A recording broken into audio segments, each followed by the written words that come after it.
Welcome to R&G Girls, a podcast on the people, projects and politics of renewable natural gas. I'm Lisa Kitt, founder of R&G Girls and managing director of Dahlia Recruitment.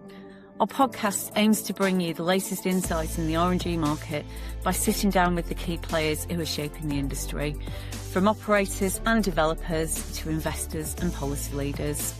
Joining me as my co-host is the brilliant Skye. She's the sales director for Starktech's R&G and compression division and co-vice chair of American Biogas Council.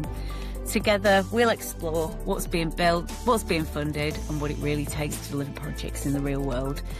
Please stay tuned for our regular episodes, and let's keep pushing the boundaries of what's possible in renewable natural gas. Welcome back to the R&G Girls podcast, where we talk about shaping people's future of renewable natural gas. I'm Lisa Kitt. I'm the founder of Dahlia Recruitment. I focus on connecting top talent with companies across the R&G market. And I'm Skye Austin, Sales Director at Starktech and Co-Vice Chair of the American Biogas Council. Today, we're taking the conversation global. Last podcast, we focused on the United States, and now we're hopping across the pond and looking at what's happening across the UK and European biogas market.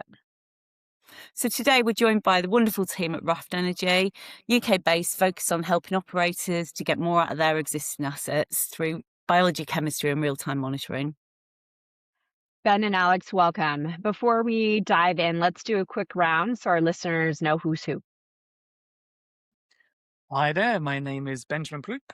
I'm the CEO, co-founder and inventor at Raft Energy. And I'm Alex van Klaveren, so co-founder and chief revenue officer at Raft Energy. Awesome. So being from the US, I am constantly curious about how the markets are different. So how is the European and UK biogas market different from North America right now? Well, in some ways, this biomethane journey or RNG journey was restarted or invigorated by the UK market. And sort of a standard of plant was built in the UK, and then that standard was then improved and taken forwards in markets in the EU. Germany is the biggest market in the EU with nearly 10,000 plants. And then Denmark as well, being a market that is nearing to be off-grid from their gas demand because of RNG or biomethane. So I suppose the UK kind of restarted the conversation of waste to energy. The EU responded, and the US gets to learn from our mistakes. We'll take it. Alex, what are customers and operators actually prioritising right now? So I think you could look at this in a few different ways. You could break it down into into the fundamentals. So most customers are trying to get a stronger ROI. So they're trying to produce more from their feedstocks. They're trying to reduce costs. What we're seeing, though, across the board is that most of the top operators are trying to look at new technologies, whether that's catalyst additives, technology, new hardware. That's what the top operators are really prioritizing today. So how can they get more from their feedstocks? How can they produce more energy? And how can they run a better ROI on their operations? So when you're talking to operators day to day, what are they, you kind of outlined some of it, but what are they actually worried about? Like, what are the nuts and bolts of that, and what keeps them up at night? So some of the things are plant interruptions. So this could be, we were just speaking to an operator last week who was having a foaming issue. So that was just one issue. So it can be day-to-day operations. I think the fundamentals are changing in terms of the politics of it. Europe operates as one entity. The UK operates as a separate entity. So the impact of government and politics is always a live discussion. That's definitely what we're hearing on a sort of day-to-day basis. And Ben, how does that show up technically in the system? So, a thing that every biogas plant needs is a source of waste in order to run their plant efficiently and to hit their targets. But the waste is either volatile or it's hard to get a high quality long term supply agreement that actually makes sense from an ROI point of view. And then the sort of the policy side, in the UK, we have this green gas support scheme trying to balance Mhm. all these things, the waste coming in, how you manage the waste with your actual sort of biology and engineering, and then how you pair that with the support schemes and the feeding tariff. Juggling all of that is the challenge of biogas in the UK and the EU. It sounds so similar to the conversations that we're having in the United States. So these are challenges that I think span continents when it comes to uh, biogas into RNG operations. So when you're thinking about, new build versus, existing build, I always talk about the nearest term win is by leaning into the capital that's already been deployed into the industry, right? So what are operators leaving on the table in existing plants? So essentially, this is where Raft Energy has sort of entered the market. It's getting more out of your existing infrastructure and getting more out of your existing feedstock availability, where our sort of products improve the efficiency of the biology, breaking that waste down into renewable energy. It also then supports the ability to take on more volatile feedstocks, moving towards that co-digestion opportunity. Or for some plants in the UK, it's shifting what their feedstock mix looks like. So essentially, it makes a better ROI. So it's about balancing that actual waste that's going into the plant and then getting the most return, the most RNG out of that waste because of technologies that are now available. So what's actually happening inside the digester that limits that performance? Is it just simply, the mixing of the secret sauce in your feedstocks, or, what is causing that? The plants that we're sort of the plants that need the most help and the plants that we are sort of working towards helping are the ones that receive these volatile feedstocks. And on a simple point of view, what that means is that waste breaks down into volatile chemistry that then upsets the biology. So the biology is made up of many families of bacteria and a little bit of the sort of RNG guys at the end, the methanogens. And they all want slightly different things, but they want to work together. The volatile feedstocks can break down into essentially chemicals, whether it's acids or ammonia, that upset that journey from waste to energy. So it's the biology that we see as the sort of crying out for help part of the biogas mix. And our products target helping the biology break down the waste more efficiently, share the journey with each stage of the biology more efficiently, and therefore deliver a cleaner, safer, more reliable output of renewable natural gas. So when you talk about volatile feedstocks, what are some examples of that? And when you implement Raft's solution, what kind of changes do the operators actually see in practice? So, sort of the most awkward feedstock is our favorite feedstock, which is food waste. Mhm. So, food waste is variable. It has huge potential and can break down easily, which leads to the volatility element of it.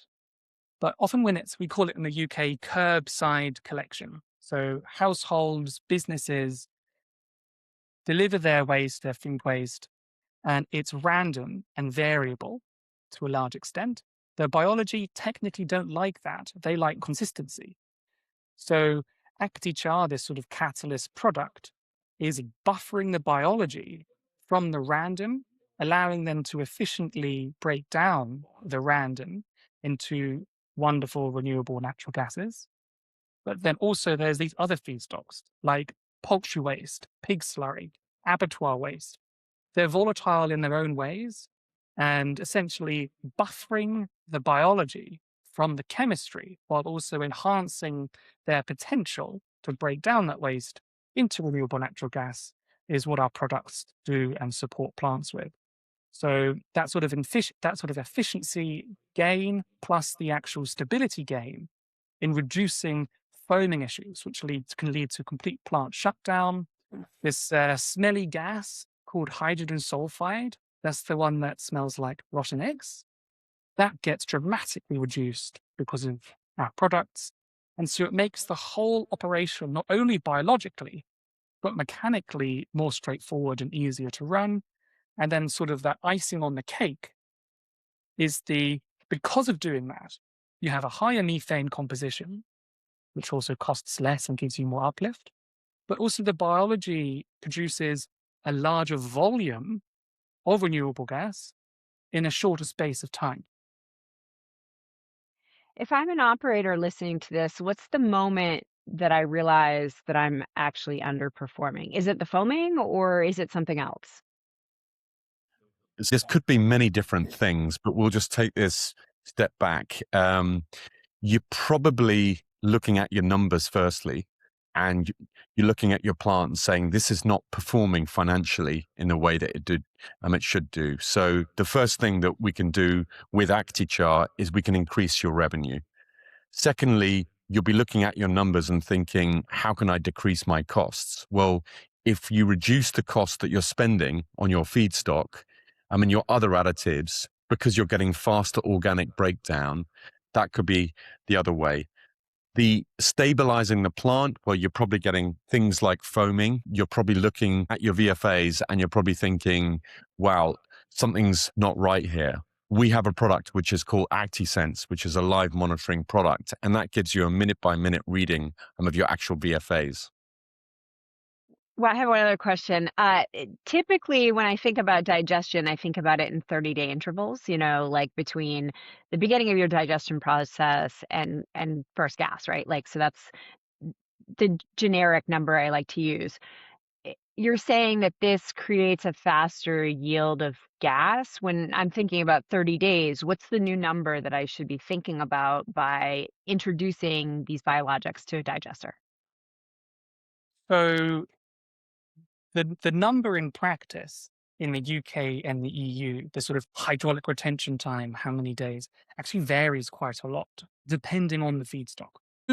Pure food waste plants can actually have a much lower number than 30, or helpfully a higher number than 30.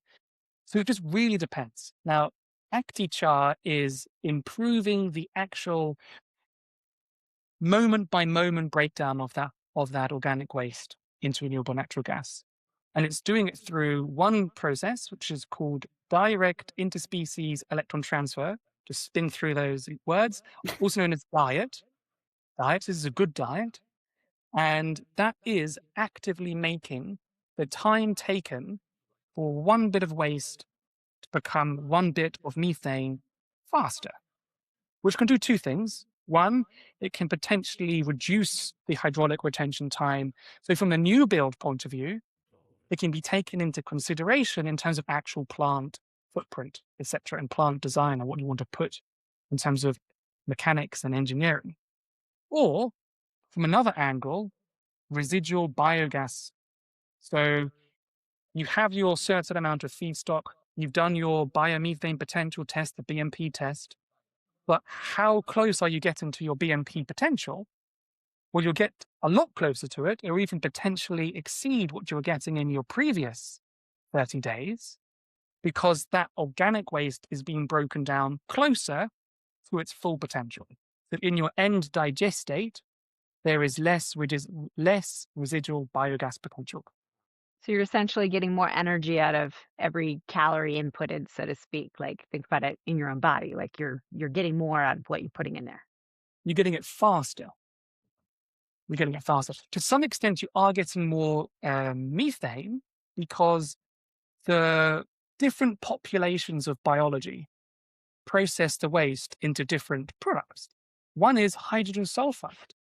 But because of ActiChar, less hydrogen sulfide is being produced as well as being absorbed.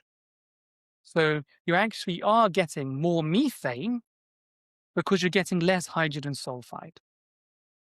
So you're getting cleaner gas out of the digester to begin with? Correct. Interesting.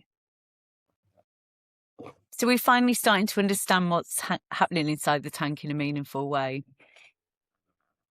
We are. Certain products are helping. So we have a product which is called ActiSense. It's a bioelectrode sensor system. So it acts, think of it like sort of like a health monitor, like you have on your wrist for the actual digester's biology. So the way it works is it provides a continuous signal of the EFA, of the VFA, so of the volatile fatty acids. So it serves as a sort of instant early warning system. So the user experience is this. So it's very easy to install, takes a few hours.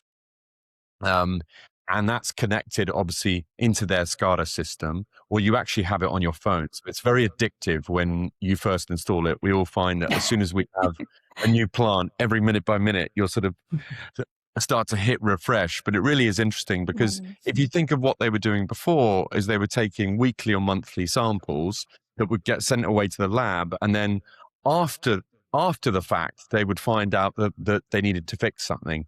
Now you've got something inside which is low cost, easy to install, and you can actually see what's happening on a minute by minute sort of basis. So the user experience is that when you see a sort of sudden spike in the ActiSense signal alerts, that will alert you to a potential souring event, or even days before a pH crash. So it really gives operators time to adjust the feed rates and prevent a really costly failure. And we speak to plants the whole time who've gone through this, and shutting down a plant is no small operation. It's expensive. It's a real hassle, and it really interrupts all of your workflows. So how important is real-time monitoring versus traditional sampling? Super important. We would argue Sounds it's really interesting. And I think word is getting round because we're speaking to more and more people who are starting to understand that this is one part of the solution. It's not a total solution, but it's one part of it. And I think all of us start to understand the more data that you can have, that allows you to make faster decisions that are really important for a big plant. So what does this shift towards biology and optimization for the future mean for the industry? So when we sort of started in this space, we would hear a lot the phrase, a biogas plant is a big chemistry set. And to some extent, yes, it is. But the actual workers, the critters that do the breakdown, that's the biology. So they're the star of the show of anaerobic digestion. So through integrating every part that makes up a biogas plant, from the original waste that you're bringing in, how you then mix that together, how you break that down mechanically, what temperature you choose, all of that, if there's a biology focus to it, a biology focus that takes into account the different stages of anaerobic digestion from the beginning to actual methagenesis, and then the whole size of the plant, the mixing, etc. If the biology is the focus, that's how this whole anaerobic digester industry is going to go to that next stage of efficiency, of safety, of output. Are you seeing a shift in the type of talent that's needed? We are. I think what the talent that we're speaking to are coming from industries outside of biogas and the AD industry. And I think that's really exciting. They're typically coming from engineering backgrounds, and they have a particular interest into renewables. So I was chatting to two candidates actually this week who had come from Formula One and wanted to bring their expertise into the AD industry. That was fascinating for me because I think every industry sees this, that we get used to the norms within an industry, and it takes people from the outside to come in with different ideas and different sort of I guess, backgrounds and expertise, and then apply that into our industry. So I'm definitely speaking to a lot of different sort of talent backgrounds that I think are super relevant for actually pushing the industry forward. Yeah.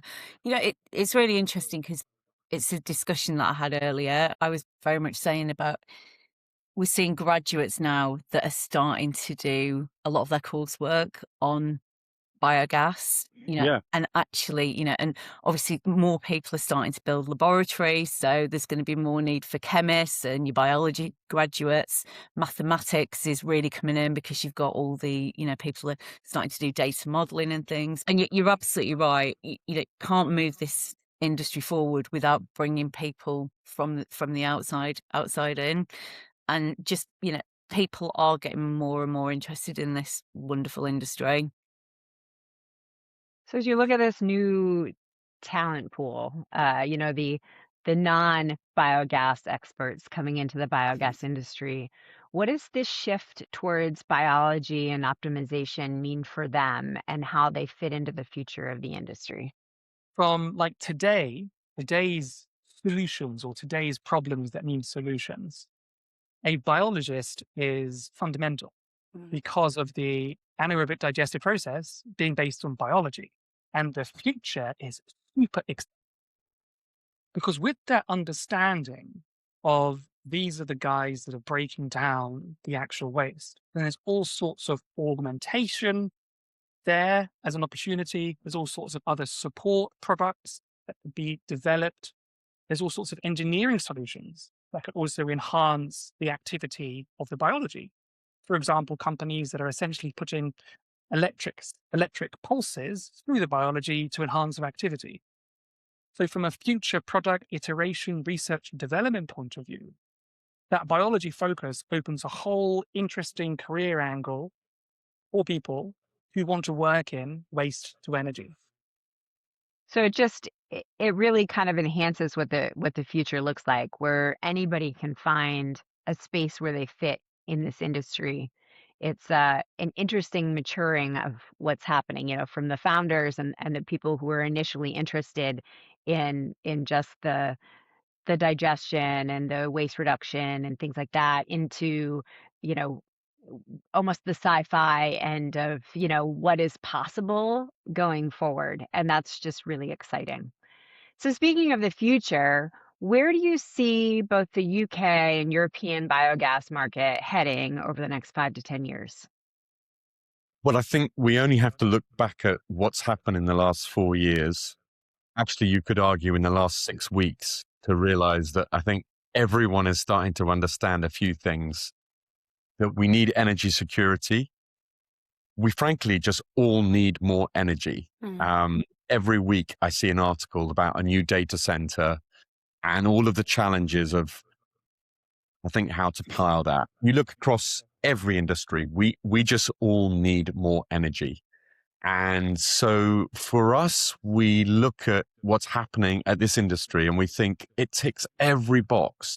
It's local, it's decentralized. We would argue it's low capex, compared to everything else we look at. It's proven technology. In the UK, all the piping exists. We can solve this now. We can absolutely solve this now. And do you know what? We don't necessarily need government support. I think that's the great thing, is that we can do this ourselves commercially, profitably now. So I think that's what's so exciting for me, that UK and Europe, this doesn't necessarily, yes, it's a lot more helpful if governments get on board. Future Biogas is one great example where they are proving this actually can be done. And there are loads more examples I could use. So we see the next 5 or 10 years as local and also a kind of national level, solving the energy security and the energy that we need. Question for both of you. I always feel like both the UK and the European market is like a step ahead of where the US is. So what are ways that you think that we're still, in the United States trying to catch up to where you're at? So the US has this incredible opportunity. Incredible. There's this massive demand that we're talking about for these data centers to be ran by something. So they're buying engines, combined heat and power machines that basically burn gas to then give themselves that power to run these centers. There are sites across sort of the southern states of the US which are processing waste because that's the priority, but they're actually flaring the gas. There's a huge opportunity there. So essentially, build data centers where that gas is currently being flared and then actually use it to run the data center through learning from all of the upgrades and new technologies that the UK and the EU market has learned, so that the US can take, we won't say the exact number, but that huge amount of waste and turn it into another resource that can power this next stage of essentially the economy, this AI blockchain type of growth, this unlock, this revolution can be fueled to a large point by renewable energy, and part of that being renewable natural gas. So the US has this wonderful, huge opportunity. Yeah, so my take on it would be what Europe and the UK understands is the challenges and the pitfalls. And that's not to say that the US doesn't understand those things. I think what the US, and I lived there for a decade, what the US does fantastically well is scale and finding capital and really throwing the ambition behind it. So I just see this incredible opportunity that you have in the US of just learning from all the challenges that we've had in the UK and Europe, and then moving super quickly, and I think really becoming a global leader on the space. So I think it's an incredibly exciting opportunity for the US. I wonder sometimes, like, if part of the reason that we're slower to catch up, through the opportunity is because we were essentially afforded space, right? The US is large, so dealing with waste wasn't so much of a problem for a long time, right? Like we had lots of space, and I think potentially, the UK and European market was forced into solutions quicker than we were because just geographically, there's not as much room or space to put the waste that's generated in country. And so I think sometimes, learning things out of this, I don't know, out of you have to do something about it kind of compels development quicker and technology quicker than hey, it'd be really nice to do something with this methane that we're creating, which is kind of how things started to evolve in the US. So I'm excited at playing catch up as our market really gets more and more interested, and what do we do with all this waste that we're developing, and how do we utilize it in a way that's effective, both you talked about national security, so like both from an energy security standpoint, from an energy standpoint, and just trying to create more molecules of energy, whether that goes into electricity or it goes into the RNG or goes into the LDC infrastructure already in place in the US. It's interesting to watch us kind of play catch up on this. Like we've got to do something about all this waste that we're generating. Skye, question for you, if you don't mind. Yeah, no, fine.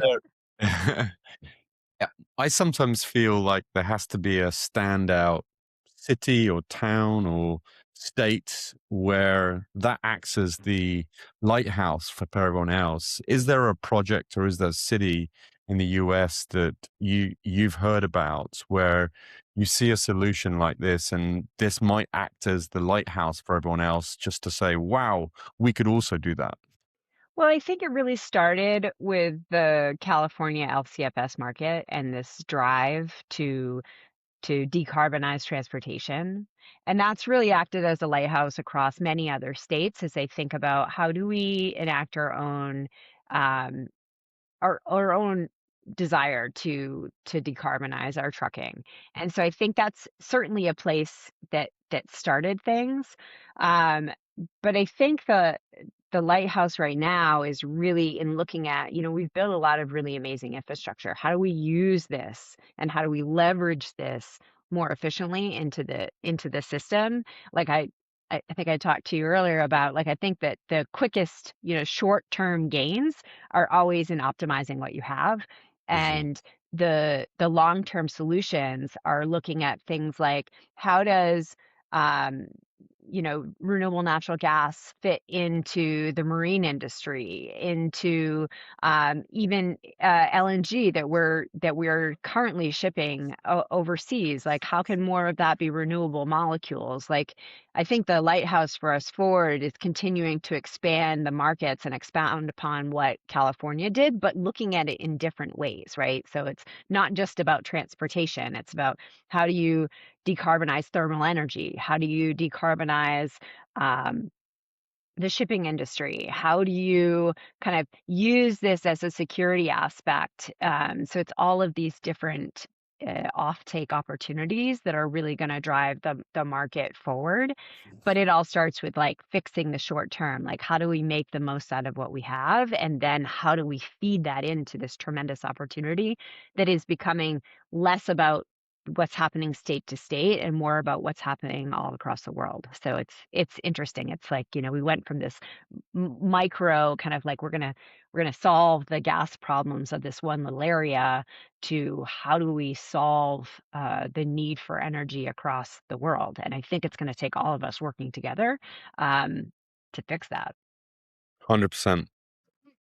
Alex, because you answered this one quite well. So for US operators and developers listening, and hopefully they are, because we're heading to Biogas America soon, what would you say they need to be paying attention to from Europe at the moment? So we're seeing this every day. So we're speaking to all our partners who are already looking at projects, speaking to capital providers in the US. So I think this is, we know there are opportunities happening. The real thing that we're seeing is that scale is starting to happen in the US, whereas 2 or 3 years ago, this was, we would hear about one opportunity every month. Now we're hearing about 10, 15, 20. And I think what you only have to go to your show in Detroit to realize that there is it is really happening in the US. So we're super excited to keep following this. For Raft, we are focused on UK and Europe, but we have already got our eye on and planned for 2027 to be making some big moves in the US. I can't get too into it, but there are plans and there are conversations happening. So stick with the story, and we'll definitely be out there next year. Will we be seeing you at Biogas Americas in 2027? 100%. Excellent. What is the most surprising result you've seen when optimizing a plant? I mean, I know we talked about the biology and how it changed, but what surprised you? The speed at which the biology responds to the product, and how much we can then learn from monitoring that minute by minute. So the sort of immediate impact of the chemical environment improving, therefore foaming issues vanish, etc. And then the thing that we were expecting, of course, was the actual efficiency increase, but it's that big impact on the chemistry, and in particular, the reduction in ammonia. This thing that we weren't really looking at in the very beginning, but the reduction in that ammonia hassle within the digester, and then also within the digestate. So the most surprising result actually comes from the reaction that I get from plant operators when they call me up and they see ActiSense working. It takes about 48 hours to calibrate, and they're sort of calling me in an excited way because they can suddenly start to see things on a minute-by-minute basis, and they're starting to make decisions based off that. So that's a really nice moment for us. Fantastic. So rapid fire questions. Just need one word answers. How would you describe the European biogas market at the moment, or the UK, obviously? Growing. Biggest misconception about biogas in Europe? I think the biggest misconception is that it needs to be policy-led, but that's not really a one-word answer. It doesn't need to be policy-led. Policy helps. Yeah, I think you're right there. Yeah, okay. Most underrated lever for improving plant performance? Well, that's basically taking advantage of the feedstock available, whether they're volatile or not, and enhancing the output from those volatile feedstocks. Biology or mechanical optimization, which wins long term?